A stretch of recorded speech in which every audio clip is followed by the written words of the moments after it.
Hello મિત્રો, સ્વાગત છે આપણી યુટ્યુબ ચેનલની અંદર. તો બનાસકાંઠા શાળા વિકાસ સંકુલ બનાસકાંઠા દ્વારા ધોરણ 10નું જે યોગ, સ્વાસ્થ્ય અને શારીરિક શિક્ષણનું જે પીઈ અથવા તો પીટી જે છે કહો છો એનું સંપૂર્ણ સોલ્યુશન તારીખ 2/2/2026 આ વિડીયોમાં તમને મળી રહેશે. જે બોર્ડનું પરીક્ષાનું છે, જે 1 થી 50 પ્રશ્નો આપેલા હોય છે અથવાના 2-3 છે, તો આપણે જોઈ લઈશું. પહેલો પ્રશ્ન, ધારણા શામાં મદદરૂપ બને છે? તો નાડી શુદ્ધિમાં, એ જવાબ આવશે. બીજો પ્રશ્ન છે, ધ્યાનને કેન્દ્રમાં રાખીને થતી યોગ સાધના કયા નામે ઓળખાય છે? તો મિત્રો ડી જવાબ આવશે, ધ્યાન યોગ.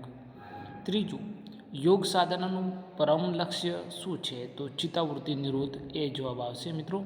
ચોથું, કયા રોગના રસીકરણ માટે પ્રવાહીના ટીપા પીવડાવાય છે? તો સી જવાબ આવશે, બાળ લકવા.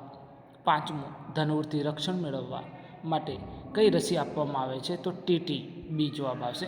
શીતળાનો રોગ કોના દ્વારા નાબૂદ થયો છે? તો રસીકરણથી, એ જવાબ આવશે. સાતમું, કયા આસનમાં શરીરનો આકાર ઊંટ જેવો થાય છે? એ ઉષ્ટ્રાસન. આઠમું, કયા આસનમાં શરીરને બે હાથે ઊંચકવાનું હોય છે? ડી લોલાસન. 9, કયા આસનમાં સાપ પોતાની ફેણ ચડાવે તેવો શરીરનો આકાર થાય છે? એ ભુજંગાસન. ગરુડાસનમાં શરીરનો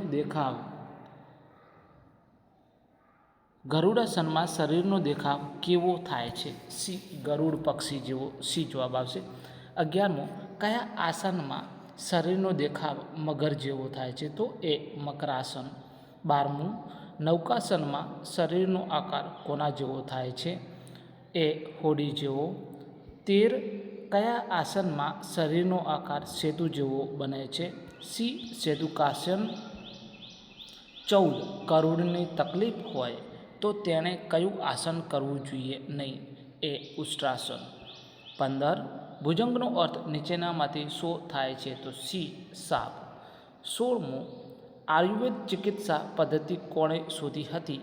સી ઋષિમુનિઓએ.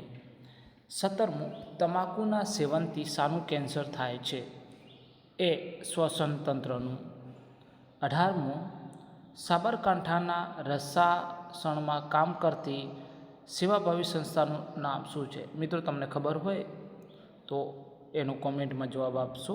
મિત્રો આ એક જ પ્રશ્ન જે છે એ કોમેન્ટ માટે રાખેલો છે. મિત્રો જો તમે જાણતા હો તો એ કોમેન્ટમાં લખી શકો છો. મિત્રો 19મો, હ્યુમન ઇમ્યુની ડેફિશિયન્સી વાયરસનું ટૂંકું નામ જણાવો. તો HIV એ.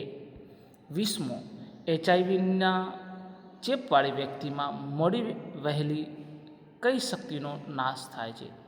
તો HIVમાં ડી રોગ પ્રતિકારક. 21, ટપ્પાનું વજન ઓછામાં ઓછું કેટલું હોય છે? બી 50 ગ્રામ. 22, મધ્યમ દોડમાં કયા અંતરની દોડનો સમાવેશ થાય છે? તો બી 1500 મીટર. 23, 1500 મીટર દોડમાં ખેલાડી દોડવા માટે કયું પ્રસ્થાન લે છે? સી ખડવું. દોડની સ્પર્ધામાં અંતિમ કૌશલ્ય કયું છે? બી ફિનિશ. 25, રિલે દોડમાં કયું પ્રસ્થાન ફરજિયાત છે? એ ચોપગું. 26, ઊંચી કૂદમાં આડા વાસનું વજન વધુમાં વધુ કેટલું હોય છે? બી 2 કિલો. 27, ઊંચી કૂદમાં દરેક નવી ઊંચાઈએ ખેલાડીને કૂદવા માટે કેટલી તક મળે છે? સી 3. 28, ઊંચી કૂદમાં કેટલા મીટરની ત્રિજ્યાવાળો દોડમાર્ગ બનાવવામાં આવે છે? એ 15. 29, ઊંચી કૂદનું છેલ્લું કૌશલ્ય કયું છે? સી ઉતરણ. 30, ઊંચી કૂદમાં ઠેક કયા પગે લેવામાં આવે છે? સી મજબૂત પગે. 31, ભાઈઓ માટે ચક્રનું વજન કેટલું હોય છે? તો 2 કિલોગ્રામ. 32, ચક્ર ફેંકમાં ચક્ર અને શરીરને ગતિ આપવાનું કયું કૌશલ્ય અપનાય છે? ડી હાથ ઝોલા. 33, ચક્ર ફેંકના ફેંક પ્રદેશનો ખૂણો કેટલો હોય છે? એ 34.92°. 34મો પ્રશ્ન, ચક્ર ફેંકનું પ્રથમ કૌશલ્ય કયું છે? ડી પકડ. 35, ચક્ર ફેંકમાં ચક્ર ફેંકતી વખતે પગ વડે શું લેવામાં આવે છે? ફિરકી. 36, કબડ્ડીની રમત શરૂ કરવા માટે એક ટુકડીમાં ઓછામાં ઓછા કેટલા ખેલાડીઓ હોવા જોઈએ? 7. બી જવાબ આવશે, 7. 37, કબડ્ડીની રમતની પાયાની બાબત કઈ છે? તો બી શ્વાસ ગૂંટવો. 38, ટક્કર પટ્ટીનો સમાવેશ મેદાનમાં ક્યારે થાય છે? તો બી વિરુદ્ધ ટુકડીના ખેલાડી સાથે ટક્કર થતાં. 39 કબડ્ડી રમતમાં કેટલા હાફ રમવાના હોય છે? બી 2. 40 ભાઈઓ માટેના કબડ્ડીના મેદાનમાં પ્રતીક્ષા પ્રદેશની લંબાઈ કેટલા મીટર હોય છે? તો આ મિત્રો જરા જોઈ લેજો, 6 મીટર હોય છે.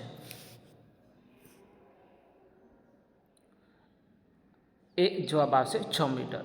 41 કબડ્ડીની રમતમાં એક પક્ષમાં અવેજી ખેલાડીઓની સંખ્યા કેટલી હોય છે? તો 5 હોય છે. કબડ્ડીનું મેદાન કેવું બનાવવામાં આવે છે? તો નરમ. ભાઈઓ માટેના કબડ્ડીના મેદાનની લંબાઈ કેટલી હોય છે? તો 13 મીટર. 36 બાસ્કેટબોલના મેદાનની લંબાઈ અને પહોળાઈ કેટલા મીટર હોય છે? બી 28 મીટર મલ્ટીપ્લાય 15 મીટર. ભારતમાં બાસ્કેટબોલ રમત પ્રચલિત કરવાનો પ્રયત્ન કોણે કર્યો હતો? બી ચાર્લ્સ પીટરસને. પ્રથમ વર્લ્ડ બાસ્કેટબોલ ચેમ્પિયનશિપ ક્યાં યોજાઈ હતી? યુએસએમાં. બાસ્કેટબોલની રમતમાં દડાને રિંગમાં ફેંકવાની ક્રિયાને શું કહેવામાં આવે છે? તો બી શૂટિંગ. બાસ્કેટબોલમાં એક હાથે દડાની જમીન ઉપર વારંવાર ટપા રવાના કૌશલ્યને શું કહેવામાં આવે છે? તો ડ્રિબલિંગ. ડી જવાબ આવશે ડ્રિબલિંગ. 41 બાસ્કેટબોલના મેદાનના દરેક વર્તુળનો વ્યાસ કેટલા મીટર હોય છે? D 3.60 metre. 42 બાસ્કેટબોલના મેદાનમાં 3 પોઈન્ટ સર્કલની ત્રિજ્યા કેટલા મીટર હોય છે? D 6.25 metre.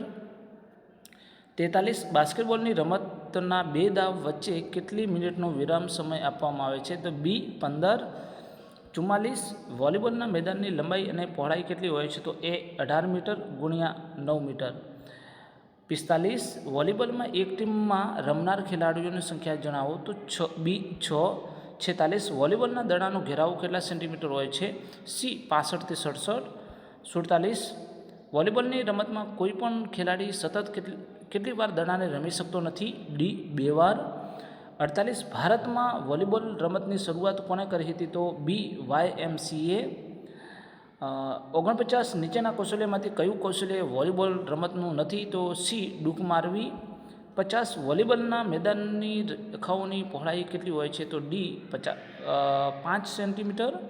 44 હેન્ડબોલના મેદાનમાં ગોલ રેખાની લંબાઈ કેટલી હોય છે? તો એ 20 મીટર. 45 હેન્ડબોલ રમતની શરૂઆત કયા થ્રો દ્વારા કરવામાં આવે છે? તો બી થ્રો ઓફ. હેન્ડબોલના 46 હેન્ડબોલના મેદાનની લંબાઈ કેટલી હોય છે? તો 40 મીટર. 47 હેન્ડબોલની રમતમાં થ્રો ઓફ ક્યાંથી આપવામાં આવે છે? તો મધ્યરેખા પરથી. 48 હેન્ડબોલની રમતમાં દરેક ટુકડીમાં અવેજી ખેલાડીઓની સંખ્યા કેટલી હોય છે? તો બી 5. હેન્ડબોલની રમતમાં ગોલકીપર દડાને કેવી રીતે અટકાવે છે? તો સી શરીરના કોઈ પણ ભાગથી. 50 હેન્ડબોલની રમત શરૂ કરવાનું યશ કોને ફાળે જાય છે?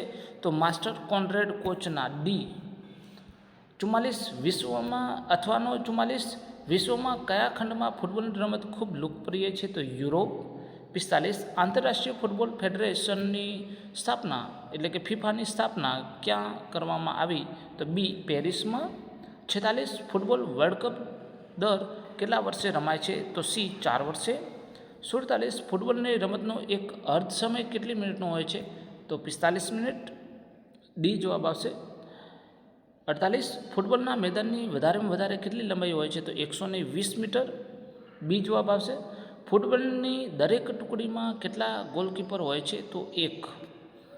50 ભારતમાં ફૂટબોલની રમતની શરૂઆત કોણે કરી હતી? તો ડી અંગ્રેજોએ.